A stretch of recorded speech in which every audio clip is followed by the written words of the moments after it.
ایک نام تبارک بھی ہے، کیونکہ اللہ تعالیٰ نے سورت کا آغاز اس کلمہ سے کیا ہے، تبارک سے، تو اس کو سورت تبارک بھی کہا جاتا ہے۔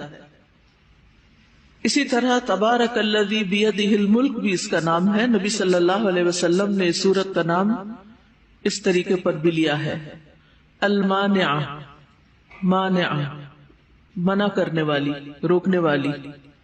طبرانی نے ابن مسعود سے یہ روایت نقل کی ہے، کہتے ہیں کہ رسول اللہ صلی اللہ علیہ وسلم کے زمانے میں ہم اس کو المانعہ کا نام دیتے تھے، المنجیہ، نجات دلانے والی، الواقیہ، بچانے والی، واقعہ نہیں واقیہ، اور المجادلہ، جھگڑا کرنے والی، کیونکہ جب فرشتے قبر میں انسان سے سوال کریں گے تو یہ اس وقت اپنے پڑھنے والے کے بارے میں جھگڑا کرے گی۔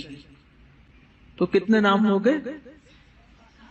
الملک، تبارک، تبارک الذی بیدہ الملک، المانع، المنجیہ، الواقیہ، المجادلہ۔ سورۃ الملک کی فضیلت میں کئی ایک احادیث بیان ہوئی ہیں، بہت ہی برکت والی سورت ہے۔ نبی صلی اللہ علیہ وسلم نے فرمایا، بے شک قرآن میں 30 آیات پر مشتمل ایک ایسی سورت ہے جس نے ایک آدمی کے حق میں سفارش کی حتیٰ کہ اس کو بخش دیا گیا، اور وہ سورت تبارک الذی بیدہ الملک ہے۔ یہ قبر کے عذاب سے بچانے والی ہے۔ کس کس کو قبر کے عذاب سے ڈر لگتا ہے؟ ہم سب کو لگتا ہے، کوئی بھی ایسا نہیں جو قبر کو دیکھے اور خوش ہو۔ ہر ایک ڈرتا ہے قبر میں جانے سے، قبر کے عذاب سے، اس کی آگ سے، اس کے بھینچے جانے سے، اس کے بچھوں اور سانپوں سے، اس کی تنہائی اور اس کے کیڑوں سے، سب کو ڈر لگتا ہے، اس کے اندھیرے سے۔ تو جو شخص یہ سورت روزانہ پڑھتا ہے انشاءاللہ وہ عذاب قبر سے محفوظ رہے گا۔ نبی صلی اللہ علیہ وسلم نے فرمایا، سورت تبارک عذاب قبر سے بچانے والی ہے۔ عبداللہ بن مسعود سے روایت ہے، وہ کہتے ہیں، ایک شخص کے پاس اس کی قبر میں اس کے پاؤں کے پاس سے آیا جاتا ہے، یعنی کوئی عذاب آتا ہے، تو پاؤں کہتے ہیں میری طرف سے تمہارے لیے کوئی راستہ نہیں، کیونکہ یہ سورت ملک پڑھا کرتا تھا۔ پھر اس کے سینے یا پیٹ کی طرف سے کوئی چیز آتی ہے تو سینہ یا پیٹ کہتا ہے میری طرف سے تمہارے لیے کوئی راستہ نہیں، کیونکہ یہ سورت ملک پڑھتا تھا۔ پھر سر کی طرف سے عذاب آتا ہے تو سر کہتا ہے تمہارے لیے میری طرف سے کوئی راستہ نہیں، کیونکہ یہ سورت ملک پڑھا کرتا تھا۔ اور یہ المانع ہے جو عذاب قبر سے بچاتی ہے، اور تورات میں اس کا نام سورت الملک ہے۔ یہ اپنے پڑھنے والے کو جھگڑا کر کے جنت میں داخل کروانے والی ہے۔ نبی صلی اللہ علیہ وسلم نے فرمایا، قرآن میں ایک ایسی سورت ہے جس کی 30 آیات ہیں، وہ اپنے پڑھنے والے کے معاملے میں جھگڑا کرے گی یہاں تک کہ اسے جنت میں داخل کروا دے گی، اور وہ ہے سورت تبارک۔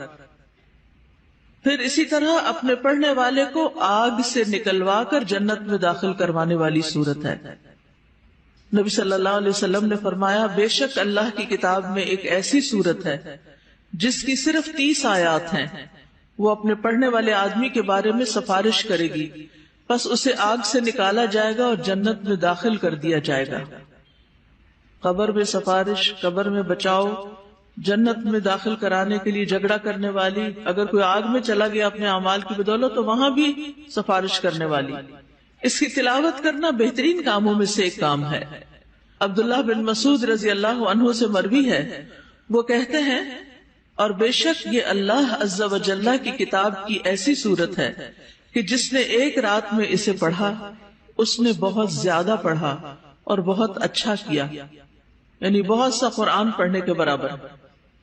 نبی صلی اللہ علیہ وسلم اس سورت کو پڑھے بغیر نہیں سوتے تھے، یعنی اس وقت تک نہ سوتے تھے جب تک سورت الف لام میم السجدہ اور تبارک الذی بیدہ الملک نہ پڑھ لیتے۔ اس سورت کے پڑھنے کا اصل وقت سونے سے پہلے کا ہے، یعنی ویسے تو سورت ملک کی فضیلت عمومی طور پر آئی ہے اور خاص طور پر سونے سے پہلے پڑھنے کی فضیلت ہے۔ ترمذی اور مسند احمد میں حدیث ہے، کہ قرآن میں ایسی صورت ہے جس کی 30 آیات ہیں، اس نے ایک شخص کی سفارش کی یہاں تک کہ اسے معاف کر دیا گیا، اور وہ سورت تبارک الذی بیدہ الملک ہے۔ اور ترمذی کی دوسری روایت میں حضرت جابر نے جو روایت کی ہے کہ نبی صلی اللہ علیہ وسلم سوتے نہیں تھے جب تک اس سورت کو پڑھ نہیں لیتے تھے۔ تو عمومی فضیلت بھی ہے، لیکن پڑھنے کا وقت کب ہے؟ رات کو سونے سے پہلے۔ تو افضل یہی ہے کہ سونے سے پہلے پڑھی جائے، کیونکہ یہ آپ کی سنت ہے۔ ہاں، اگر کوئی شخص اسے عشاء کی نماز میں پڑھ لیتا ہے تو بھی اسے یہ کفایت کر جائے گی، لیکن یاد رکھیے کہ مسلسل عشاء میں نہیں پڑھنا، یعنی اس کو ہر روز کی روٹین نہیں بنانا، کیونکہ کسی بھی صورت کو ہر روز اس پابندی کے ساتھ فرض کے درجے میں نہیں پڑھنا چاہیے جب تک کہ وہ سنت سے ثابت نہ ہو۔ یعنی دوام جو ہوتا ہے وہ مقید کرنے کی قسم ہے، اور عبادت میں کسی چیز کو ہم مقید نہیں کر سکتے، قید نہیں لگا سکتے، پابند نہیں کر سکتے کہ یہ اس وقت لازمی کی جائے گی جب تک کہ اس کے لیے کوئی دلیل نہ ہو۔